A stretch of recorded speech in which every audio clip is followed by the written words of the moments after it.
Flashback. दिसते गाड्यांची line, कारण आता मी जरा थरथर पण कापतो. पोहोचलोय मित्रांनो मी त्रिवेणी आश्रमला. हा बघा त्रिवेणी आश्रम, तुम्हाला नाव दिसत असेल. गाडी लॉक करू आणि आता आतमध्ये तुम्हाला दाखवतो आश्रम कसा आहे. इथे लावली आहे गाडी. आता माझ्या फोनची बॅटरी जोपर्यंत टिकेल तोपर्यंत मी ब्लॉक करेल. हे आहे त्रिवेणी आश्रमचं मेन गेट. इथे तुम्ही पार्क करू शकता किंवा तिथून पुढे आतमध्ये सुद्धा पार्किंग आहे. इथून तुम्हाला ते जे स्कॅनर जे आहे, बरोबर इथं दिसते ते स्कॅनर, ते स्कॅन करून तुम्हाला तुमची एंट्री इथे टाकावी लागेल आणि तिथे व्हिजिटर्स पास तुम्हाला घ्यावा लागेल. तसा मी घेतला. सो आता आपण आत जाऊ. मस्त एकदम शांत आहे. मी आधी पण येऊन गेलो पण कधी व्लॉग नाही केला. आज फर्स्ट टाइम व्लॉग करतोय. जसा रस्ता दिलाय तसंच जायचंय. झाडं झोडपातून जायचं नाहीये. अजिबात कोणत्या प्रकारची मस्ती इथे चालत नाही. आपण जर परिसर स्वच्छ ठेवणार तर आपल्याला पण परिसर स्वच्छच मिळतो. अशी निवासस्थान आहे आतमध्ये. इथं तुम्ही राहू शकता. लास्ट टाइम आलो तेव्हा काकूला सोडायला आलो होतो. काकू इथं राहिला होता 3-4 दिवस. ह्या बिल्डिंगला ऍक्च्युली मित्रांनो 3 मजले आहेत. एका मजल्यावर मला वाटतं 10 ते 20 रूम्स आहेत आरामात. इकडे पण आहे आणि इकडे पण आहे. असे 3 मजले वर आहेत. सो आहे राहायची सोय व्यवस्थित असते. आणि एका रूम मध्ये असे 4 बेड आहेत. 1 2 3 4.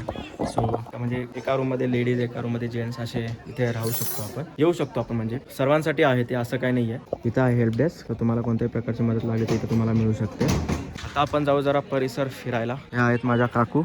आमचे काका गेलेत वरती बॅग आणायला. 2000 years later. आता आम्ही चालू आहे हा परिसर फिरायला. हे आहेत माझे काका, हे माझे काकू. एवढा किलबिलाट चालू आहे यांचा.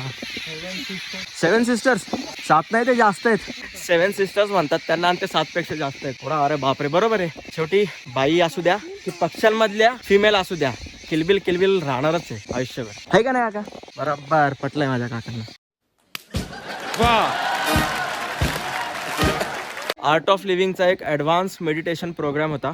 कोर्ससाठी माझे काकू इकडे आलेले होते आणि तो कोर्स होतो ह्या इथे आतमध्ये. भरपूर मोठा हॉल आहे ऍक्च्युली तो. आणि आता मी इथून चाललोय बघा खाली. माझ्या काकूने सांगितलं की मी हॉल आतून दाखवू शकतो, ओपन आहे तो. सो चला, ऑपॉर्च्युनिटी मिस नाही करायची मित्रांनो, कधीच नाही. चला बघूया किती मोठा हॉल आहे. तर तुम्ही बघू शकता. आता माझ्या पायात बूट आहे त्याच्यामुळे मी आत जाणार नाही. गुरुदेवांचा फोटो पण आहे तिथे आपल्या गुरुजींचा. एवढा मोठा हॉल आहे. मला वाटतं आरामात 100-200 लोकांचा कोर्स कम्प्लीट होतो मेडिटेशनचा जो आहे तो. पंखा बघा किती मोठा आहे इथे आणि छान आहे. व्हेंटिलेशन आहे भरपूर. असं एकदम शांत आहे मित्रांनो, मस्त वाटलं. अभी आगे जाएंगे. तुम्ही बघू शकता परिसर एकदम मस्त आहे. एकदम खूप झाड आहे, एकदम शांत आहे. शहराची इथे आवाज नाही, हॉर्न नाही, गाड्यांचा प्रदूषण नाही, काही नाही, निवांत आहे. चला आता आपण या साईडला जाऊ. त्या साईडला माझ्या काकू गेले. असे पिकनिक पण करतात लोक इथं बघा मस्तपैकी.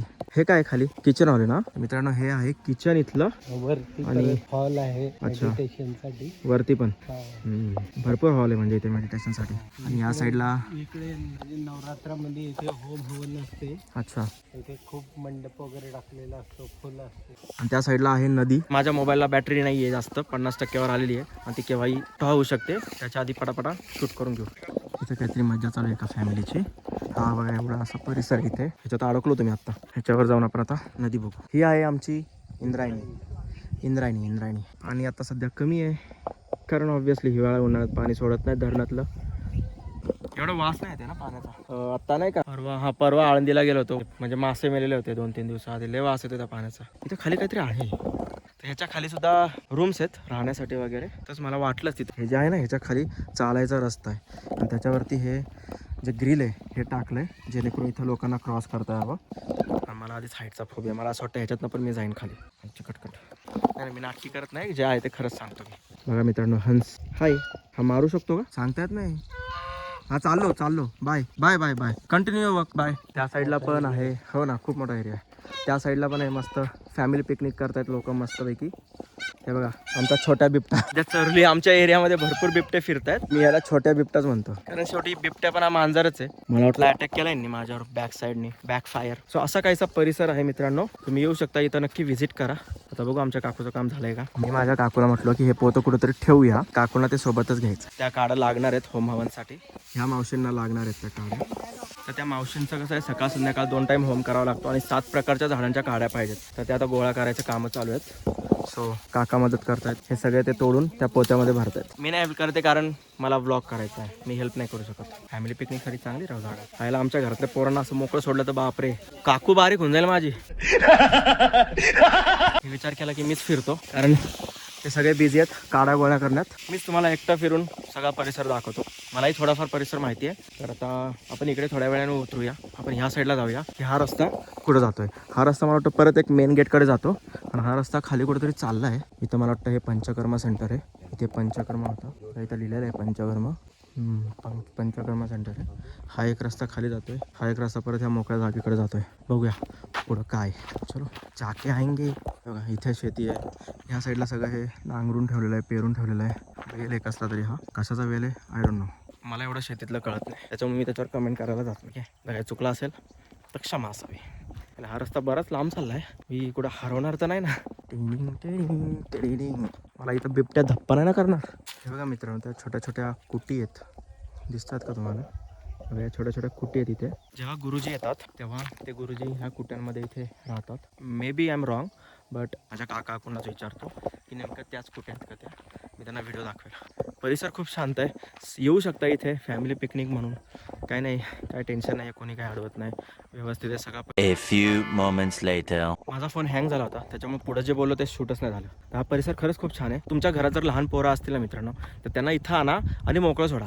कारण कसं आपण फ्लॅट सिस्टीममध्ये राहतो. त्या फ्लॅट सिस्टीममुळे काय होतं, पोरांना जी पार्किंग असते आपल्या बिल्डिंगची, ठीक आहे, त्या बिल्डिंगमध्येच खेळावं लागतं त्यांना. पार्किंगमध्ये बाहेर नेता येत नाही. आपण क्वचित माहिती एकदा गार्डनमध्ये वगैरे नेलं पोरांना तर ते वेगळी गोष्ट आहे. पण इथं आणा, इथं पोरांना आणा आणि मोकळं सोडून द्या. त्यांना त्यांचं खेळू द्या, फक्त त्यांच्यावर लक्ष असू द्या, पण त्यांना त्यांचं खेळू द्या.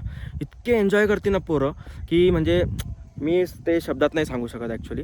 कारण आपण हे सगळं बालपण जगलेलं आहे लहानपणी. आम्ही काय चाळीमध्ये राहिलेलो आहे, त्याच्यामुळे आम्हाला सगळं मोकळं असायचं. आम्ही कुठेही हिंडायचो, कुठेही खेळायचो. पण आजकालच्या पोरांना ते मोकळे पण मिळत नाही आहे. त्यामुळे इथं आणा, मोकळं सोडून द्या पोरांना अँड त्यांना एन्जॉय करू द्या.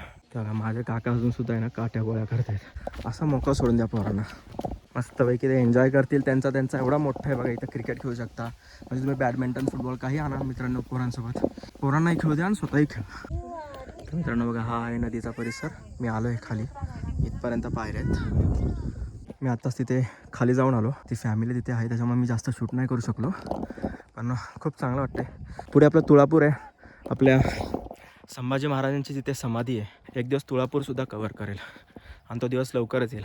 मी नदीकडे जाऊन आलो तरी पण हे लोक काठ्यात गोळा करत आहेत. हो बघा ते तिथं टिंग टिंग टिंग टिंग अजून पण काठ्यात गोळा करतात. बस करा आता, चला. थकलो मी आता, खूप जास्त चाललो आहे. मित्रांनो आत्ता आपण नदीकडे गेलो होतो, बरोबर आहे. ते गेट दिसते, त्या गेटमधून तिकडे जाऊन मग खाली जिना आहे, त्या साईडने मी नदीकडे उतरलो होतो. त्या गेटमधून पुढे गेल्यावर एक लोखंडी गेट आहे आणि त्या गेटच्या पलीकडच्या साईडलाच एक कुटी आहे जिथे गुरुजी आल्यावर राहतात. सो मला आता काकूने सांगितलं की तिथून पुढे गुरुजींची कुटी आहे. आणि मी इथं खाली गेलो होतो तर त्या साईडला मी मला जी कुटी दाखवली ती कुटी नाही आहे. करेक्ट झालं, चला बरं झालं, म्हणजे मी माझी चूक सुधारली. हे बघा, हे आमच्या टीचर आहेत. हो काकू थांबा, मी घेतो. थांबा हो, मी घेतो, राहू दे, मी घेतो. चला. जागोजागी अशी पिण्याच्या पाण्याची सोय केलेली आहे. तर आता आपण पाणी पिऊ. पाण्याची टेस्ट चांगली आहे कारण ते फिल्टर पाणी आहे. त्यामुळे असं नका समजू की नदीचं पाणी फिरवलं आहे. नदीचंच पाणी एका विहिरीमध्ये घेतलेलं आहे आणि तेच पाणी फिल्टर करून पूर्ण आश्रमात फिरवलेलं आहे. सो फिल्टर पाणी आहे, काही प्रॉब्लेम नाही आहे प्यायला. मित्रांनो हे बघा कसलं भारी स्ट्रक्चर आहे. असं मस्त वाटतं नाही. रात्री मस्त लायटिंग सोडलेली असते ना, त्याच्यामुळे अजून छान वाटतं. कळतंय का तुम्हाला? असं प्रत्येक एक हा जो स्क्वेअर आहे प्रत्येक थोड्या अँगलनी झुकवलेला आहे त्यांनी पुढपर्यंत. मला आता होतंय गरम. घरातून निघालो तेव्हा भरपूर थंडी वाजवते म्हणून मी हे हुडी घातलं आणि आता त्या हुडीमुळेच मला गरम होतंय. त्यामुळे असं होतं आता कधी गाडी जाऊन AC ऑन करतोय. मला तर ह्या रोडनी असं इकडून त्या साईडला जावं लागेल. म्हणजे तिथे त्यांची रूम होती ना, त्या रूमपर्यंत जायचं. बॅगा उचलायच्या, गाडीत टाकायच्या, सगळ्यांना गाडीत टाकायचं आणि घरी निघायचं. ऑलमोस्ट मी 1 तास कंटिन्यू फिरतोय. हा परिसर तुम्हाला सगळ्यांना थोडं जेवढं जमेल तेवढं दाखवायचा प्रयत्न केला. बाकी तुम्ही स्वतः इथे येऊन हा परिसर एक्सप्लोर करा, मग तुम्हाला चांगला कळेल. एवढा जास्त सामान आहे मित्रांनो. सो मी गाडी इथंच आणली, एक सामान गाडीमध्ये ठेवतो आणि मग घराकडे निघाला. तर मित्रांनो हे आहे रिसेप्शन. तुम्ही या साईडने वॉक करत येता आणि इथे रिसेप्शनमध्ये तुम्ही तुमचं चेक इन वगैरे करू शकता आणि चेकआउटसुद्धा. आता आम्ही निघतो इथून. आमची गाडी झाली आहे पॅक, तर मी गाडी घेतो बाहेर आणि घराकडे निघतो. मित्रांनो AC चालू आहे गाडीचा, ठीक आहे, पण हे गरम हवा फेकतोय. कूल होतच नाही आहे. 5 मिनिटं झाले गाडी स्टार्ट आहे. काम करून घ्यावं लागेल. मोठी ट्रिप आहे आमची जानेवारीमध्ये. त्याचे अपडेट तुम्हाला एकदा फायनल झाले ना आमची डेट की मग मी त्याचे अपडेट देईल तुम्हाला की आम्ही कुठं चाललो आहे आणि किती दिवसांची ट्रिप आहे वगैरे वगैरे. प्रॉपर एकदा एक चेकअप करावा लागेल गाडीचा, त्याशिवाय गाडी घरातून बाहेर काढणार नाही मी, कारण ती खूप मोठी ट्रिप आहे. सो आता मला वाटतं मी हा ब्लॉग इथंच एंड करतो. कारण आता आमचं झालंय सगळं, आम्ही निघू. जर हा ब्लॉग आवडला असेल तर लाईक करा, शेअर करा आणि सबस्क्राईब करा. आणि हा त्रिवेणी आश्रम जो आहे तो खरंच खूप छान आहे. एकदा नक्की व्हिजिट करा, तुम्हाला आवडेल इथे राहायला, स्टे करायला किंवा वन डे पिकनिक सुद्धा तुम्ही करू शकता, काही प्रॉब्लेम नाही. सो